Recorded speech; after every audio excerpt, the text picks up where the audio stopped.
Hello, ladies and gentlemen. My name is Mitzi, and this is Mitzi. Let's think about it. Today, we are basically thinking about mental health, just learning to really let go of those emotions. We have a special guest here today, all the way from Australia, waking up super early for me just to do this interview. So I really appreciate your time as well as your perspective. I have Emmanuel Anthony. He is a researcher, a writer, a teacher. He's an inspirational speaker.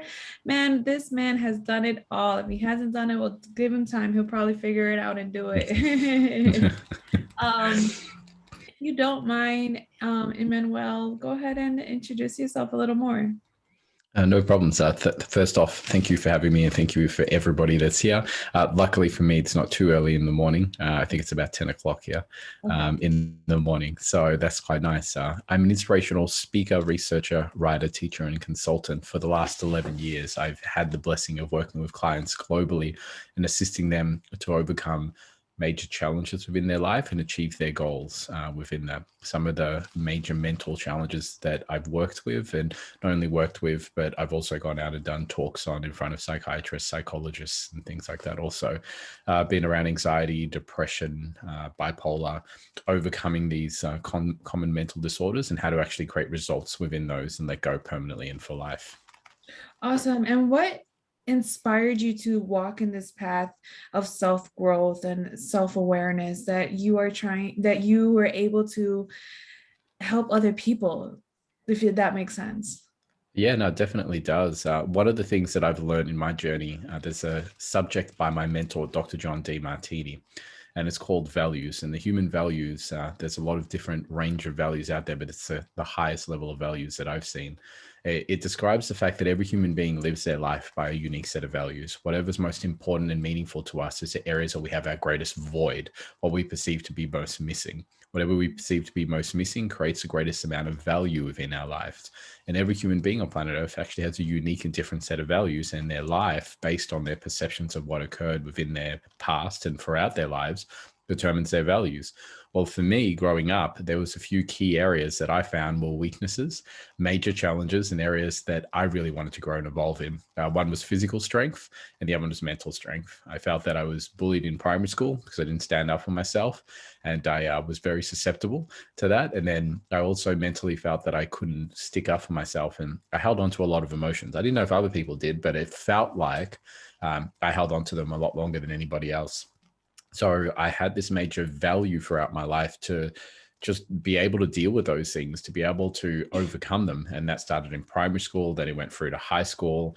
And then once I left high school, I realized that I'd spent a large period of my time, reading and researching around Tony Robbins, Deepak Chopra, psychology, psychiatry, anything to do with the mind. And I had this obsession with helping friends or anybody else that was in trouble, where anybody else would say, oh, look, that's a bit much. And, I don't want to hear about that. I would gladly and openly just listen to people's challenges, and I'd be obsessed with trying to figure out a way to help them create some kind of resolution that would create a shift within their lives. So as that occurred, eventually at the age of 25, I had an amazing moment, a synchronistic moment where a friend of mine, Bahia, who had noticed I was attending a lot of workshops by inspirational speakers and consultants, said to me, Emmanuel, I would love for you to come and do this workshop with me or see this couple of speakers, but there's one in particular by the name of Dr. John Demartini, and I think that his work will really resonate with you. And I took the chance, slapped on a suit and went there. I didn't really have much money in my pocket, but when Dr. John Demartini spoke, it resonated with me. And he had a method called the Demartini method, and he was discussing a workshop that he had coming up where you could let go of your emotions towards anybody and permanently and for life. The minute I heard that, I had it was easy about 26 or maybe 20 years worth of baggage towards my father and an ex-partner that had cheated on me. And I knew those things had to go because they were creating some real trials and tribulations psychologically and physiologically. So I went and attended that workshop, and in about 4 hours, all those emotions were gone towards my father, and years of anger and hatred and feelings of betrayal and everything were gone. I was actually in Perth, which is I think it's a 6-hour flight from Melbourne. So it's basically the opposite side of Australia. And I'd flown there to do that workshop. And I came back, and my father was my best friend. He never attended the workshop, but all of that baggage was gone. And when I saw what I was able to do in that workshop by just attending a workshop with 100 other people. So it wasn't like it was uniquely special to me, but that methodology was that powerful that I had learned. I realized that I wanted to do that with other people. And if that was in a group of 100, I could definitely work one-on-one and speed up the time in which that was done. So I went on a journey from that point. I had a graphic design business, and I said, this is where my heart's at. This is what I'm doing for a job, and I like it. I like it a lot. It's not what I love. And all the writing was on the wall. I could see my whole life been leading to that point, and now it's just about giving myself permission. So that was about 11 or 12 years ago now. And since then, I've been blessed to serve thousands of people and assist them to create those changes within their lives. Wow, that's really amazing that you were able to first realize what you were holding into was an issue and it was affecting you negatively, that you knew that you had to fix yourself, that you can't just have the problem that you think is a problem be the main focus. You were able to shift your perspective, and that's very amazing because not a lot of people have that awareness or even that moments of understanding where it's coming from. And to have that change in 4 hours is really mind-blowing. Really mind-blowing to know that you really have control of what you're choosing to hold on to. So that's nice that you're doing that. And I was also reading on your website how you really try to help people focus on communication. And how important would you say communication is? Well, it's a huge part of not only who we are as human beings, but how we connect with other human beings. We communicate with ourselves, and it's if you've ever spoken to somebody and not really being able, they're speaking words, but you're not able to understand what they mean by those words. That's our connection to the rest of the world outside of us. So when it comes to communicating, there's a range of things I teach amongst not only how to improve how you communicate to others, because everybody sees the world based on their unique set of values. They delete, distort, and generalize information around them in order to align with how they see and perceive the world, because how the world is very different to how we perceive it. It's our own personal interpretation of it. And since everyone's having their own personal interpretations, if we can understand their interpretation to a greater degree, we can find a link between how we perceive the world and how they perceive the world, and communicate somewhere in the middle where we're honoring and valuing who we are authentically and not minimizing ourselves, while at the same time being able to do the same with the other person. And that is a very unique skill to have. But if you have that ability to do that, you not only can increase your self-worth, help other people increase their self-worth, but you can also step up as a leader, because a leader is a person that has the ability to communicate in a range of multidimensional sets of values and have those people be wanting to join them on a mission to serve humanity, whatever that is. Yeah, I see what you're saying, and that makes sense. Everything that you're saying is really starting to make more sense. It's just the way that you're putting it, it's just really clear cut. I think sometimes I make it more confusing than what it is. I think I'm a little razzled in my mind. Look, I think if anybody spent as much time as I did when I started this, I had an office in Toorak in Melbourne, so one of the most beautiful and affluential areas in Melbourne, Australia.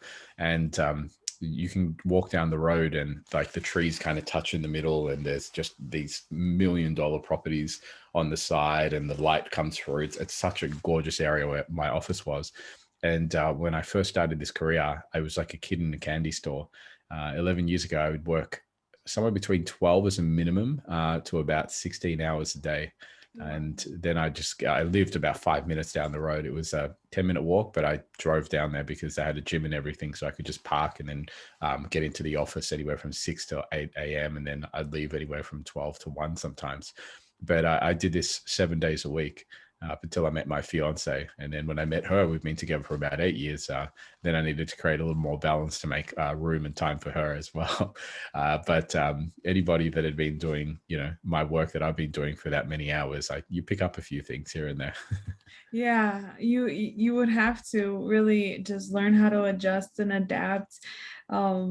That's just great that you're able to do that, and congratulations on your fiance being together for so long. I bet you have to keep that communication skills going, especially in your relationships. I know that's one thing that I'm doing with my fiance as well, is just keeping that communication. So that's very good. I guess one of Well, my I was going to quickly say, well, they humble you. I may be an inspirational speaker, researcher, writer, teacher, and consultant, and they're all fantastic labels. But to my fiance, I'm just Emmanuel. yeah, And exactly. behind the glitz and the glamour and the beautiful photos of myself that I send out for press pieces, and the nice studios with lighting and everything here.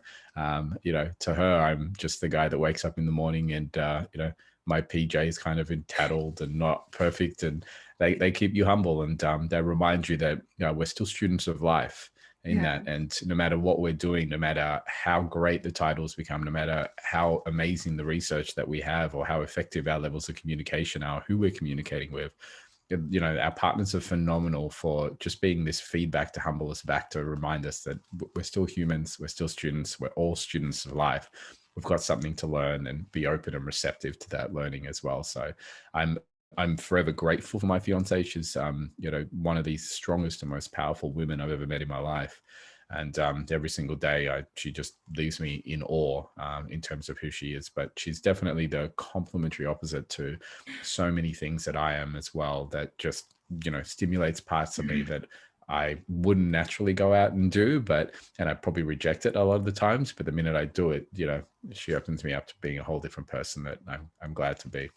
That's good. See, at least you're able to stay humble and be able to give her that acknowledgement. That's very important because when you were saying that, I was like, that is so true. My fiance does that too. He's always pulling me back and reminding me that you have to still be accepting of knowledge and being very just normal. Like you have to realize you're just Yeah. normal. You're just another Just a human regular human being. being. Yeah. Yeah.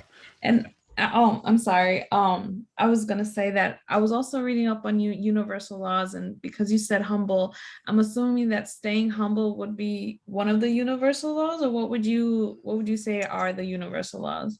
So the universal laws are the study of energy and the laws in which reply to energy. So in other words, energy cannot be killed, cannot be destroyed.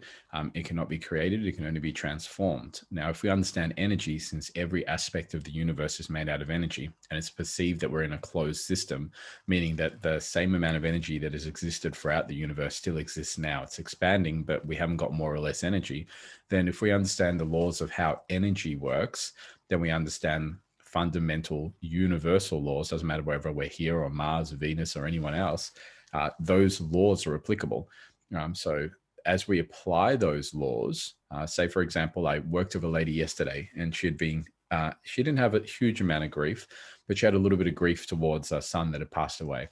And one of the universal laws I just mentioned to you there, energy cannot be killed, cannot be destroyed, it can only be transformed.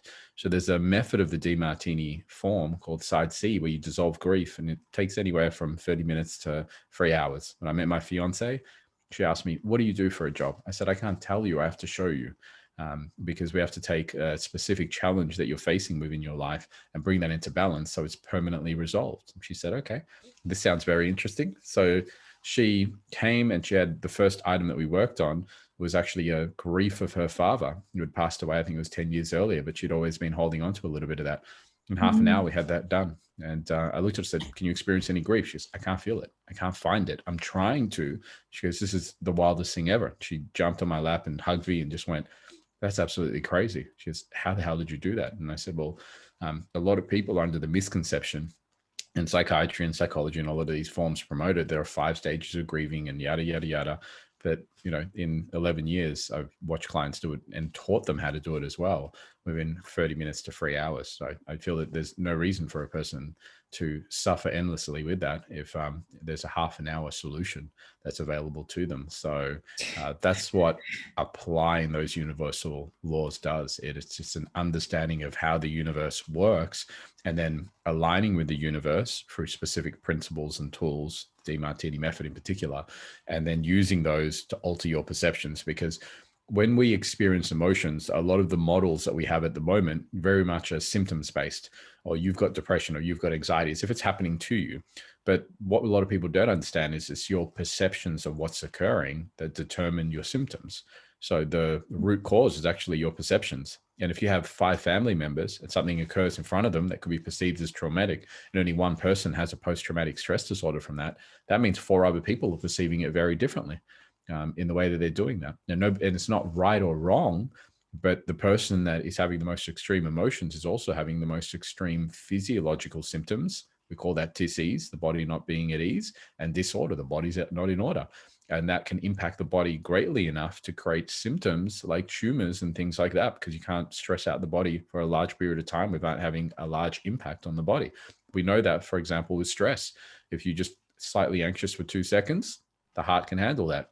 If you repeat that pattern for every second of the day and large quantities of it for 10 years, you can have a heart attack. So it's because anxiety is adrenaline to the heart. We already know the chemical and the hormones and which perceptions create that. So when we understand how to associate and understand our perceptions, appreciate them and see them as feedbacks, apply these principles, we alter human physiology and the symptoms, and then the symptoms dissipate and dissolve. So that's what the application of the universal laws for a method called the DeMartini method by Dr. John DeMartini does. And in over $300,000 worth of studies, probably over closer to 400,000 now in 11 years, it is the number one methodology that I've seen in everything that I've learned. Oh my goodness. Yeah, it's like the drive-through of getting healed with your grief. That's like anything can be applied to that once you have that universal perspective and understanding. And it's making me wonder, is that how once you have that universal perspective and understanding and awareness, and you're understanding that how our energy is moving and what is really your thinking process, when you are speaking to someone one-on-one, do you look out for those things to see if they have a controlled mind, and then you Yes, guide them to help them control their mindset and their thoughts, and then that then in returns changes their perspective and their life, and that's why you say 100%. it literally changes your life? 100%. So there's a few things that I do, because we're talking about different roles. So my role as a consultant or as a DeMartini method facilitator specifically is to work with somebody, and then there's a few different tools I have. One of them is linguistic analysis, which is the analysis of the language that you're using and then understanding what reality that's creating within you. So for example, if somebody says to me, my father, here's a great one. I worked with a lady and she goes, my father was never there for me. Now, never, always are absolutes, and there is no such thing as an absolute. Her father was there for her and he wasn't there for her, but she has a unique set of values. So whenever he aligned with her values, she perceived he was there for her. And whenever he challenged her values, she felt that he wasn't there for her. Does that make sense? Yes. So if I listen to that statement, straight away I know on the DeMartini method form, side B, because it's a negative charge she has towards him, and side B is all about working on negative charges. And there are 7 columns within that. And there's one particular column within side B, which allows you to dissolve alls and nothings and all absolutes and get you to see that a person has 2 sides. So I asked her, utilizing that column, the DeMartini method form, because it's a unique set of questions, and a question is a quest for information or a quest for ion. An ion is an imbalanced particle, so you can bring it back into balance. And the simple question I asked her was, how do you feel your father wasn't there for you? And she said, well, I felt that he, throughout my life, had not been there for me when I needed him, and he just had not been in my life. I said, so how had your father been in your life?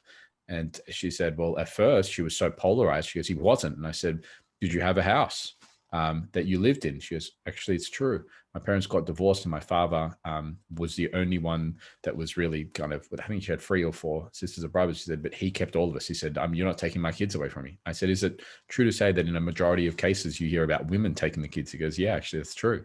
So was he there for you by making sure that you guys had dinner and lunch and anything else you needed? She goes, yes. Paid for schooling and anything else we needed. Great. I said, we had a bed and everything to come home to, that we never had to worry about that. I said, great. And we listed, she went from nothing to 20 examples, then 30 examples, then 50 examples. And we're stacking them up here.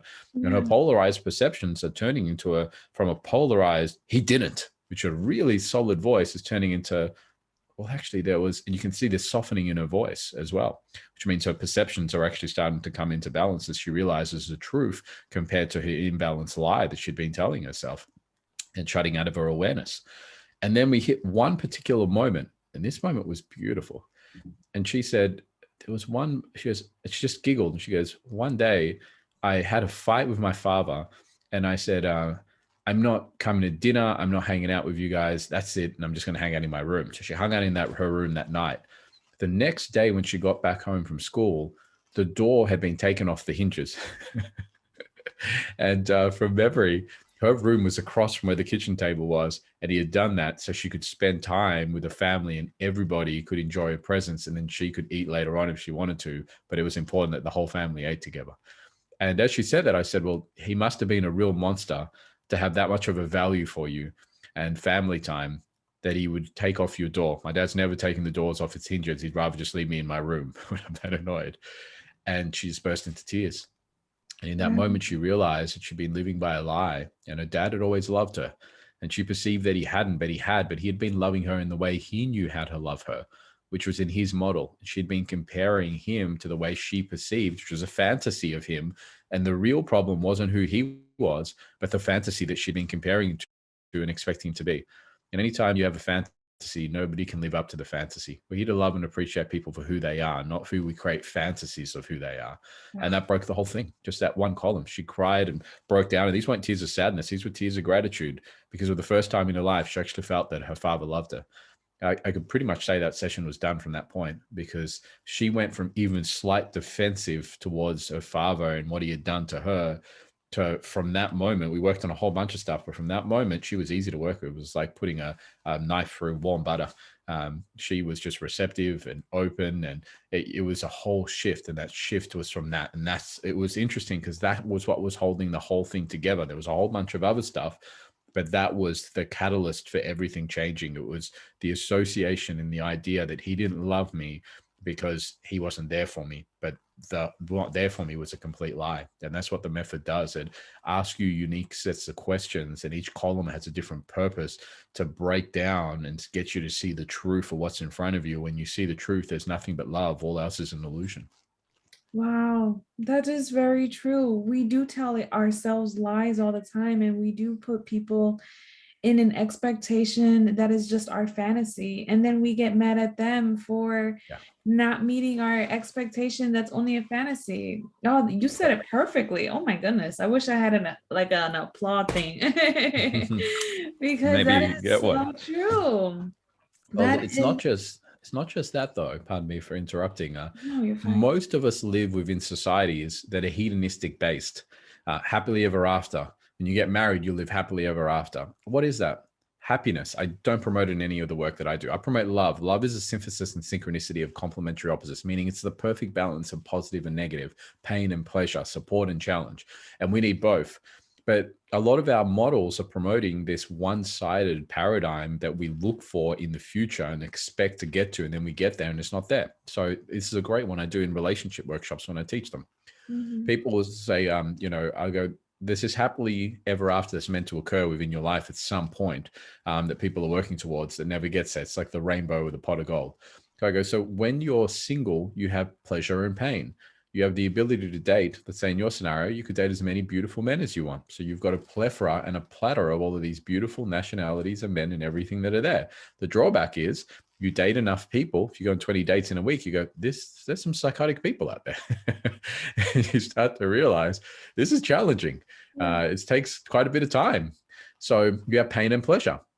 You finally meet somebody. You get the pleasure of meeting somebody in that initial start of the relationship. And I call it the, infatuation stage. But the drawback is you've now had to give up on all these other people out there. It's really interesting when you meet someone, you're really connected to them. Isn't it funny how many hot people finally start communicating with you?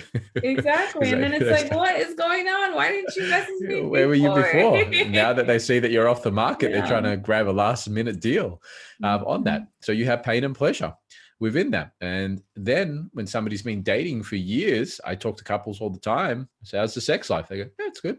And usually it's true because they go, well, you're eating the same thing every night. I eat chicken every night. A steak every now and then is nice, but I accept the fact that I eat chicken every night. Mhm. So it has pleasure and pain, benefits and drawbacks. Well, then a person gets engaged. And when I'm doing relationships and stuff, and I go, is that all benefits? And some of the women will say yes, because they're infatuated with that stage. And the men will go, no. And then other people will go, no. It was an absolute headache to plan the wedding, the stress of planning the wedding, the finances associated with it, who to invite, who not to invite, feeling we're going to lose friendships. And they go through that whole thing. I go, so that had pain and pleasure as well. So what about when you get married? Obviously, that's happily ever after. And the couples that have been married for a while start laughing within the audience. I said, are you telling me that's not happily ever after? You guys have arguments? And they go, oh, yeah, all the time. Because now you add pressures of purchasing properties and living together and creating children and the different sets of goals that you have and managing finances and accumulating more wealth and everything that comes with that as well. And the pressure from parents and culture and everything that people may have as well. So I said, that's fine. Because when you have kids, it's perfect then, isn't it? And anybody with kids just bursts out laughing. And they go, are you kidding me? The first month you have them, it's like you're a crack addict. You haven't slept enough and you're barely able to kind of live life. You're kind of surviving it like somebody would if they've been on drugs or agents. If you don't sleep long enough, you actually have the same impacts as what drugs have to a degree. Hallucinations. There's no, if you go to university and you want to become a podiatrist, you have to go through an X amount of tests and everything else. And then they give you certifications of a kid, which is one of the most important responsibilities. They just hand it to you at the hospital. Here you go. There you go. No manual or anything. Just figure that out. And every kid's different as well. Some of them aren't sleeping, keep you up all night. Others sleep perfectly.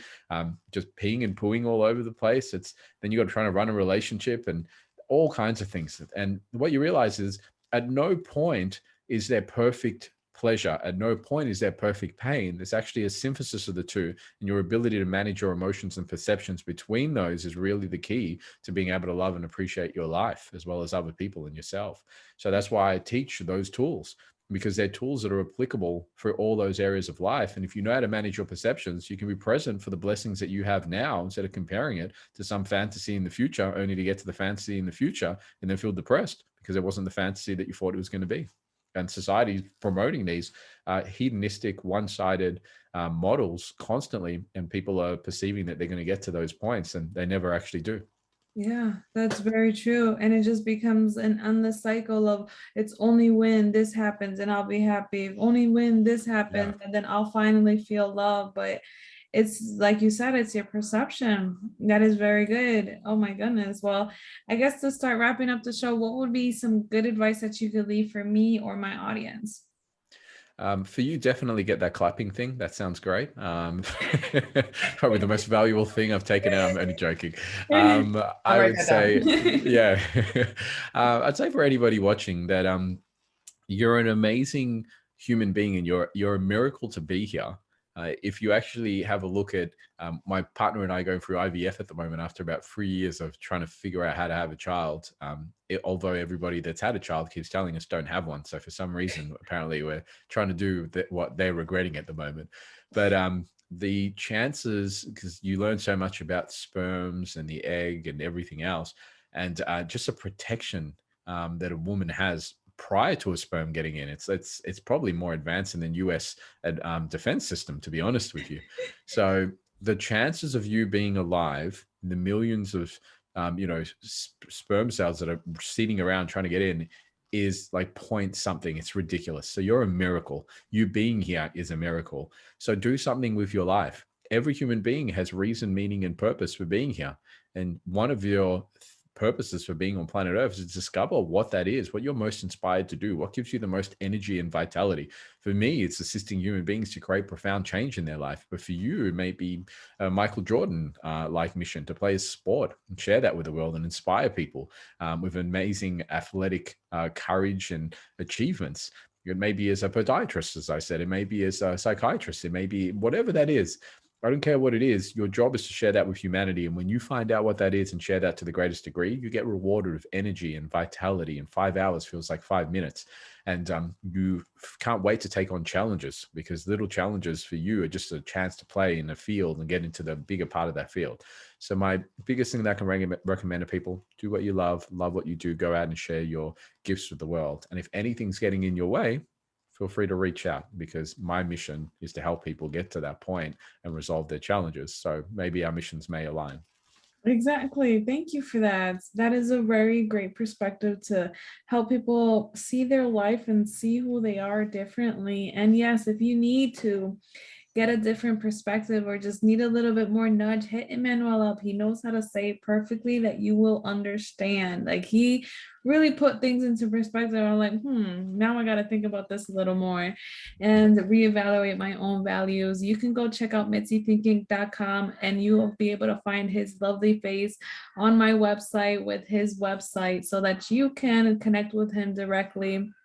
It's very easy to manage his website to fully understand how he can help you and help you change your life, because this is something that we all need. We all need this different perspective shift so that we can just grow and just evolve and help people as well, you know? So that's the main goal. So don't forget it. If Mhm. anything, you guys take care and I'll talk to you guys later. Bye.